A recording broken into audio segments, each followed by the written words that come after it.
Se desplomaron las acciones de Facebook, lo comentaba Lean ayer, vamos a hablar un poco de eso y de mucho más, ¿no? De lo que tiene que ver con las telecomunicaciones, estas empresas que en definitiva digitan nuestra vida cotidiana en algún punto. Para eso tenemos a dos expertos en una mesa virtual y presencial al mismo tiempo. Mixta, mixta. clásico Bueno, en la pandemia. ¿Cómo es esto? Efectivamente. Además. Bueno, vamos a hablar de eso también. Bueno, estamos con Martín Becerra, bueno, experto en estas cuestiones, profesor de la Universidad de Quilmes, de la UBA también. ¿Cómo estás, Martín? Hola, ¿cómo están? Bueno, y Muy la bien. tenemos ahí en teleconferencia a Natalia Suazo, también consultora, experta en estos temas, autora de varios libros, Guerra de Internet, Los dueños de Internet. Natalia, buenas noches, ¿cómo estás?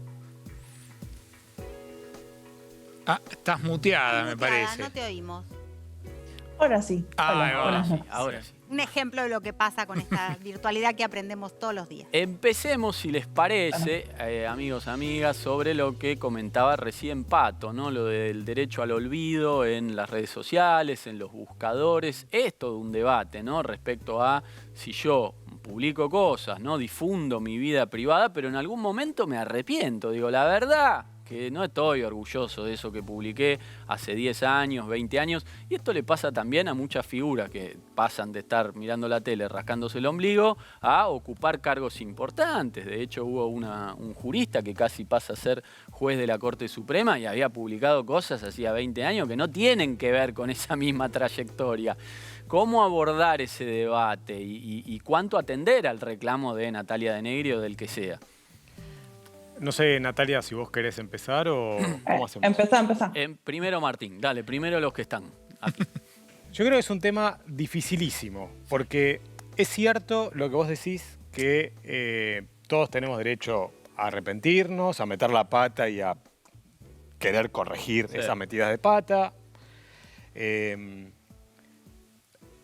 Al mismo tiempo, hay un derecho de la sociedad a recibir información que incluso es incómoda para el protagonista de esa información. En este caso en particular, se trata de una persona que era adulta cuando protagonizó parte de la vida farandulera del país y son hechos bastante públicos. Sí. Distinto es la vida privada, Sí. ¿no? O sea, distinto es cuando se dan a publicidad cuestiones que tienen que ver con la privacidad. Sí. O mentiras como la difusión de, bueno, páginas porno de modelos que no eran las que El se caso ofrecían. María Belén Rodríguez. Sí. Hay otros casos, efectivamente, donde hay jurisprudencia que tiene que ver con lo que dice Patricia. Ahora, Esto es casi información, porque eran es cuestiones... información. Claro. Por supuesto, uno puede decir, bueno, ¿es una información relevante hoy en la Argentina? Seguramente no. Sí. Ahora, para quien quiera documentarse de cómo era la sociedad argentina, su representación en el mundo del espectáculo, etcétera, en los 90, no es un tema baladí. No. Entonces, no creo que sea un tema de tan sencilla resolución, tal y como alguien que se convierte, no sé, en monje budista y quiere que deslinkeen, porque ese es técnicamente el asunto, digamos, que pedirle a Google que deslinkee. De tu Google no nombre. puede borrar la Claro, información, Claro. pero sí puede, efectivamente, sacarla del motor de búsqueda. O sea, cuando ponen tu nombre, que no salga. Claro, que eso ha sucedido.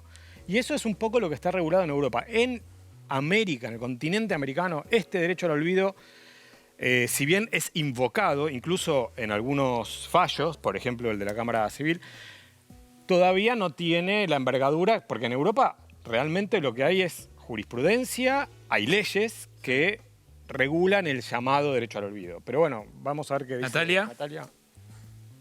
Sí, yo coincido en varias cuestiones respecto de lo político, ¿no? La jurisprudencia es más que nada de España, en principio, y trasladarla a nuestro país tiene algunas cuestiones y además algunas cuestiones propias de nuestra historia política reciente. Un tema que también es interesante analizar es la memoria, ¿no? La memoria reciente, la dictadura, por ejemplo. Digamos, nuestros países y cómo manejarnos con eso. Pongo un caso puntual, una situación que sucedió y que después la contó la periodista de Página 12 Victoria Gisbert recientemente, hace algunos años, o el año pasado creo que fue, que empezaron a el año pasado, que empezaron a aparecer perfiles de redes sociales, fundamentalmente en Twitter, apropiándose del registro de la CONADEP, de sus familiares desaparecidos, detenidos desaparecidos, y además de una red de cuentas que se apropiaban de esa información y creaban en la actualidad perfiles tomando esa memoria con temas delicados y generaban una situación de mucha perversión. Cuando sucedió eso, ella se comunicó conmigo, lo hablamos y ella después decidió exponer esa situación, que tomaba una parte del pasado, que iba a la memoria, pero que también venía al presente, dando cuenta de que no se terminaba nada esa discusión en el presente. Entonces, me parece que también en nuestros países, con la historia que hemos tenido de dictaduras, es todo un tema. El planteo incluso de el concepto de derecho al olvido. ¿Quién tiene derecho a olvidar qué? ¿Cómo lo discutimos? La verdad que el concepto es raro, digamos. Ya el concepto es polémico, digamos. Claro, y también, por ejemplo, en casos de información pública, como dice Martín, no sé, un funcionario que cometió un acto de corrupción, se retira un tiempo, después se vuelve a presentar para un cargo. Digo, hay cuestiones que por ahí son un poco más frívolas, que igual son muy entendibles. Digo, una mujer que no quiere ser revictimizada o que no quiere ser expuesta de una cierta manera, porque bueno, ahora quiere ser vista de otra manera. Pero también, bueno, hay otros casos que tienen que ver con lo público que sucede en un país que no es nada sencillo de resolver, pero también hay una discusión de fondo que es la de los buscadores, los intermediarios de Internet, que alegan esta cuestión de que son intermediarios en una información que ellos que no la tocan, digamos, que solo la manejan. Sí. Y también es muy difícil, digamos, cuando la información ya está circulando, cómo se da de baja del todo, ¿no? Porque la información se replica. Claro. Entonces también hay una dificultad técnica. Sí. Hay una causa que no mencionamos, que es la demanda que hizo Cristina Kirchner por la aparición que se hacía en una definición de ella con términos calificativos en Wikipedia, y fue una acción que se hizo directamente contra Google, ¿no? Sí, eso ahí es más claro el caso, ¿no? Digamos, porque era un agravio directamente, pero me parece que es un tema la jerarquía en cómo aparecen en el motor de búsqueda. Yo me acuerdo, trabajaba en un diario y llamó un diputado y pidió que sacáramos una nota porque era lo primero que aparecía en Google y era que había sido procesado en una causa. Después fue desprocesado, la causa se cayó, pero vos ponías el nombre de ese tipo y lo primero que te aparecía es procesado en esta causa. Ya era inocente. El tema es ese también, ¿no? Exacto, y ahí las plataformas, en particular, estamos hablando del motor de búsqueda de Google, funciona como editor, no funciona solo como indexador o catálogo, porque hay una organización del catálogo y esa organización, el criterio de organización es muy opaco no solamente para el ciudadano de a pie, sino para autoridades, la vicepresidenta de la Nación. O sea, ¿por qué aparece jerarquizado con un tipo de letra más grande, destacado a un costado, con fotografía, un agravio? O sea, digamos, ¿cuál es el criterio que usa Google para poner eso? ¿Y cuál es el criterio? Bueno, eso lo saben los ejecutivos de Google y nadie más. Sí, y ese es uno de los problemas que tenemos en el actual ecosistema de Internet. Claro.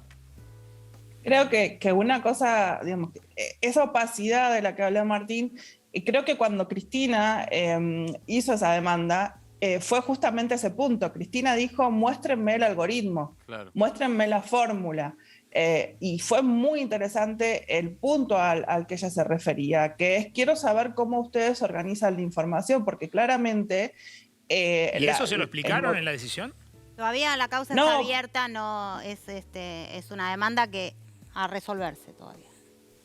Eso es lo que no explica ninguna de las llamadas Big Tech, las grandes tecnológicas en el mundo, y es una de las cosas que ahora, por ejemplo, en Europa se está tratando de regular con una gran norma que se llama la Digital Services Act, que es el gran punto de conflicto con estas empresas, que es que, bueno, ok, ganen plata, pero si la forma de ganar plata es, digamos, esta edición del mundo tan opaca en la cual ustedes ganan plata, pero a su vez afectan distintos intereses, entre otras cosas cómo se muestra el mundo, bueno, hay ciertos intereses que se afectan en el medio. Claro. Ahí hablando de ganar plata, una de las noticias que comentábamos ayer y que queríamos también plantear como tema es el caso Facebook, ¿no? Hemos repasado, creo que ayer hubo una caída del 27% en las acciones, una pérdida en plata que es más o menos la mitad del PBI argentino, de una empresa ultra grande, ultra gigante. ¿Qué respuesta hay para eso? Que además, a ver, lo estamos planteando acá porque es un hecho político que sacude al mundo. O sea, no es lo mismo Facebook cuando nació que ahora, digamos, una empresa de una envergadura como cualquiera de las que conocemos en la economía real. Y con los cambios que propone ahora, ¿no? Sí. Sí, digamos, la compañía antes conocida como Facebook y ahora Meta. Sí, efectivamente, la caída en la bolsa ha sido... En la historia de Wall Street nunca hubo una caída así. Se perdieron 230 mil millones de dólares. Sí. Solamente Zuckerberg, el dueño, perdió 30 mil millones de dólares ayer. En un día. En un día. Por cierto, todo lo que ganó antes para perder esto, que es como para nosotros perder 100 pesos, ¿no?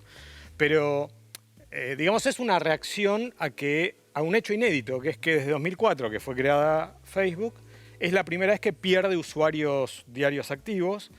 Eso tiene que ver con algunas de las cosas que conversábamos antes, tiene que ver con una sensibilidad cada vez mayor sobre la protección de datos personales y privacidad. Por ejemplo, los ejecutivos de Facebook, de Meta, dicen que el cambio del sistema operativo de los iPhones, que permite que los usuarios no sean rastreados, o sea, le permite al usuario decir, no quiero que las apps rastreen dónde estoy, claro, le provoca a Facebook una desaceleración en los ingresos, porque la venta de publicidad de la que vive Facebook, y no solo Facebook, en buena medida realizan un rastreo capilar de los movimientos de los usuarios. Si estos movimientos resultan más protegidos, entonces la venta publicitaria es menos precisa, es menos traqueable, digamos, ¿no?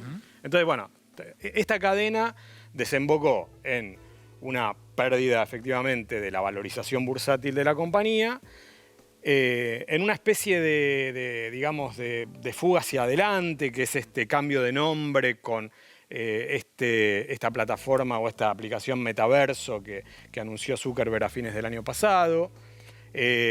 También con una mayor competencia de plataformas más específicas como TikTok, digamos, que segmentan mucho más y que son nuevas dentro del ecosistema digital.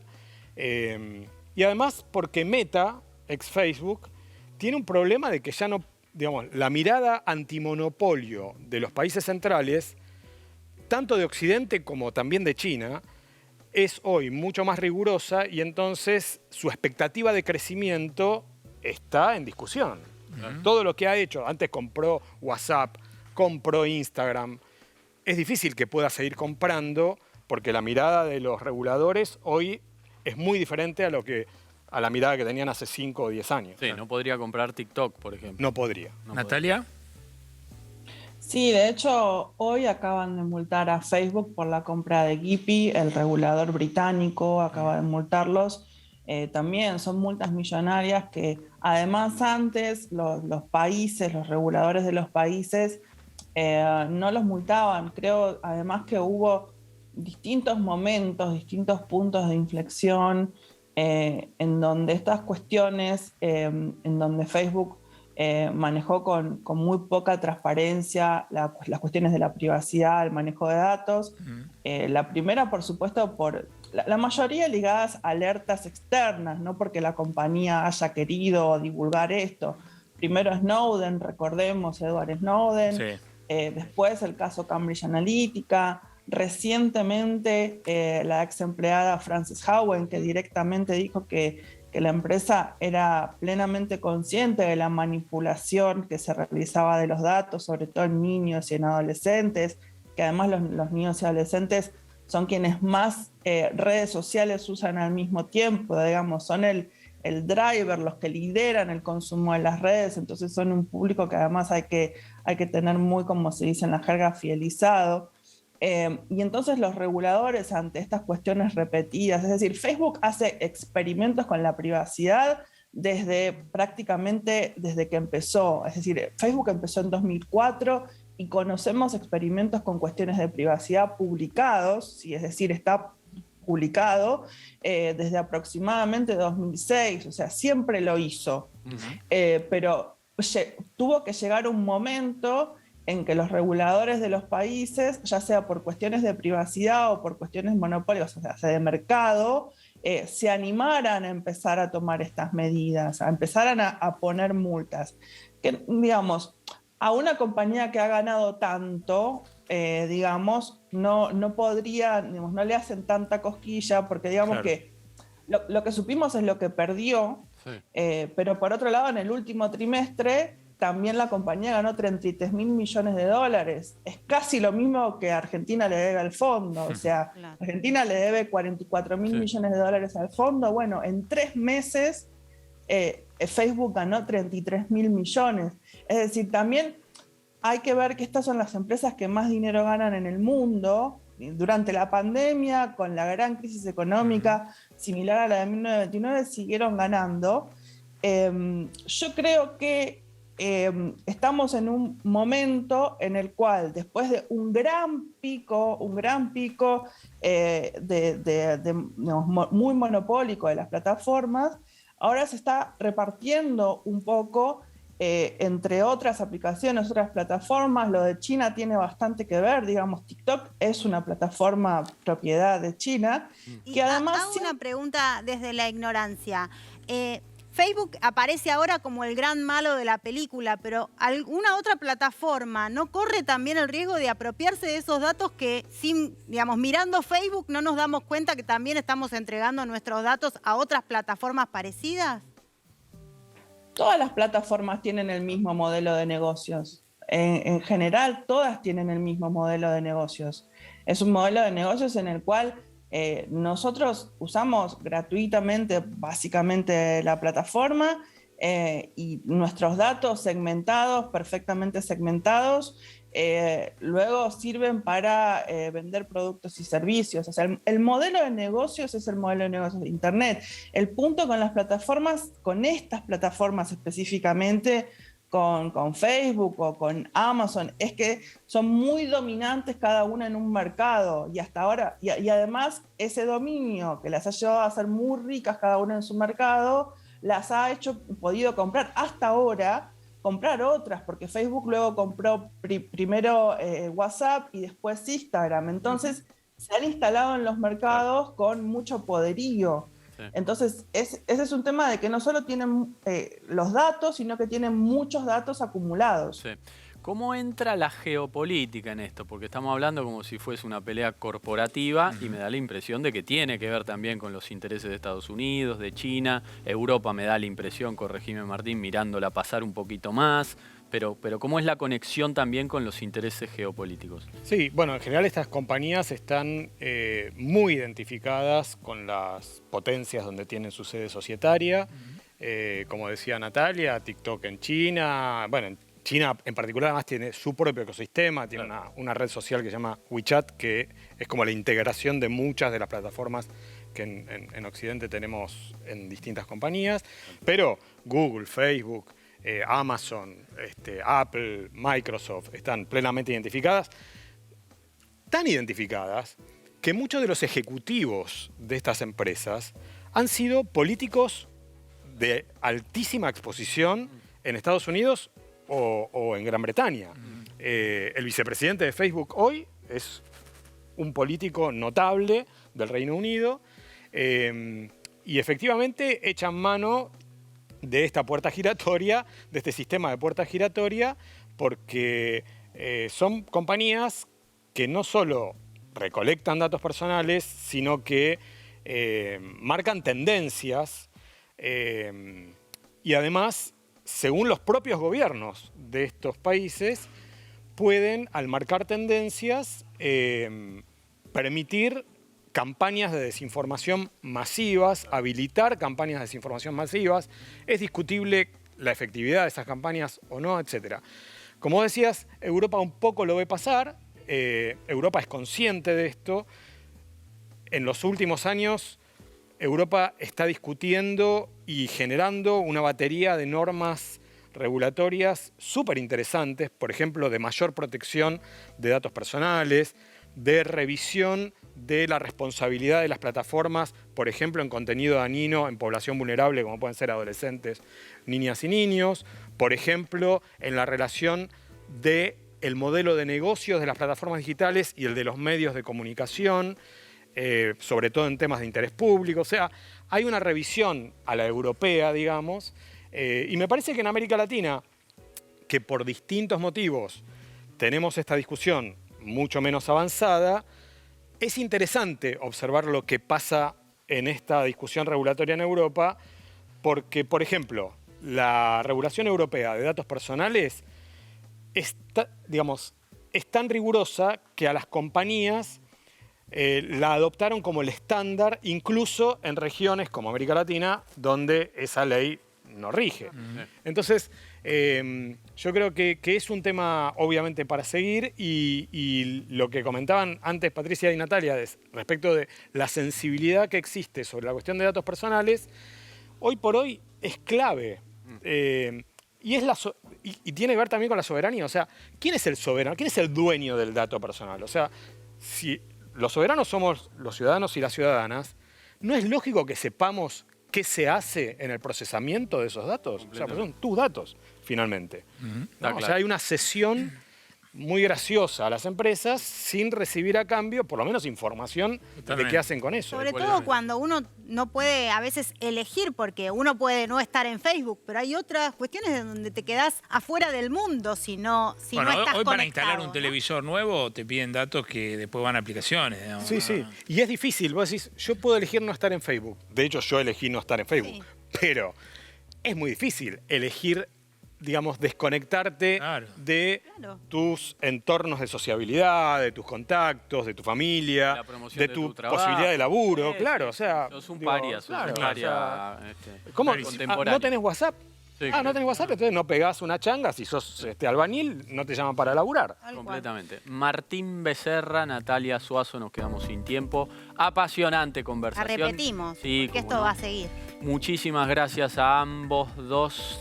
Ya venimos, vamos a un corte con mucho más.